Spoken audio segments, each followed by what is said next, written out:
અભય થઈને નિષ્પક્ષતાથી નિરપેક્ષ રીતે વાસ્તવિકતાનો અરીસો રૂપી સચોટ માહિતી લાવતો સત્યની સાથે અભય ટાઈમ્સ।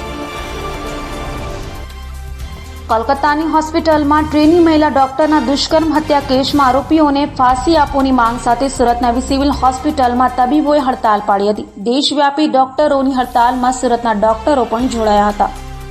કોલકાતામાં આરજી મેડિકલ કોલેજમાં ટ્રેની ડોક્ટર પર દુષ્કર્મ અને હત્યાનો વિરોધ દેશભરમાં ચાલી રહ્યો છે, ત્યારે આજે ગુજરાતની સરકારી હોસ્પિટલમાં વિરોધ કરવામાં આવ્યો। સરકારી હોસ્પિટલમાં ડોક્ટરો અને રેસિડેન્ટ ડોક્ટરો હડતાલ પર ઉતર્યા અને ઓપીડી બંધ રાખી વિરોધ કર્યો હતો। દેશભરમાં તબીબો દ્વારા હડતાલ પર આવ્યું છે, ત્યારે સુરતમાં પણ 600 જેટલા રેસિડેન્ટ તબીબો હડતાલ પર જોડાયા હતા અને માત્ર ઇમરજન્સી સેવા ચાલુ રાખી અન્ય સેવાઓ તબીબોએ ન આપતા દર્દીઓ પરેશાન થયા હતા। મહિલા તબીબ સાથે બનેલી ક્રૂર ઘટનાના વિરોધમાં સમસ્ત તબીબ આલમમાં ભારે રોષ જોવા મળી રહ્યો છે। મારું નામ ડૉક્ટર પારસ શાહ છે। હું અહીંયા સિવિલ હોસ્પિટલ સુરતમાં રેસિડેન્ટ ડૉક્ટર તરીકેની ફરજ બજાવું છું। આજે અમે ડૉક્ટર્સ બધા હડતાલ ઉપર છીએ।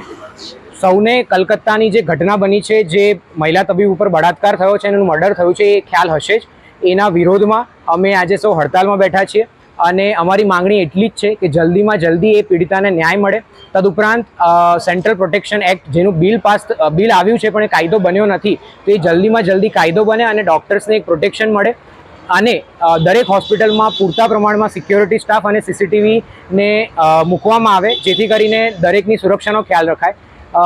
બની શકે કે આપણે આને એક તબીબોની દ્રષ્ટિથી જોઈ રહ્યા હોઈએ, પણ આ ફક્ત તબીબોને અનુલક્ષીને પ્રશ્ન નથી, આ દરેક સ્ત્રીને લાગતો વળગતો પ્રશ્ન છે। એ ઘટના બાદ દેશમાં 9 રેપ કેસ થઈ ચૂક્યા છે, તો બસ અમારી એટલી જ માંગ છે કે આ દેશમાં એક સ્ત્રી ખૂબ જ સુરક્ષા મહેસૂસ કરે અને કોઈ પણ આ પ્રકારની અનિચ્છનીય ઘટનાઓ ન બને। અમે લોકોએ આજે ફક્ત નોન ઇમરજન્સી સર્વિસીસ બંધ રાખી છે, બાકી ઇમરજન્સી સર્વિસીસ ચાલુ છે। અમે કોઈ પેશન્ટ કે દર્દીઓને હાલાકી ન પડે તે માટે કરીને સૌ તાત્કાલિક સારવાર વિભાગોની જેટલી પણ સર્વિસીસ છે બધી ચાલુ રાખી છે અને અમારા ડીનને અમે લોકોએ લેટર આપ્યો છે, ઉપરના ઓથોરિટી સુધી આ લેટર જાય, અમારી માંગણી પહોંચે એવી અમે લોકોએ આજે કામ કર્યું।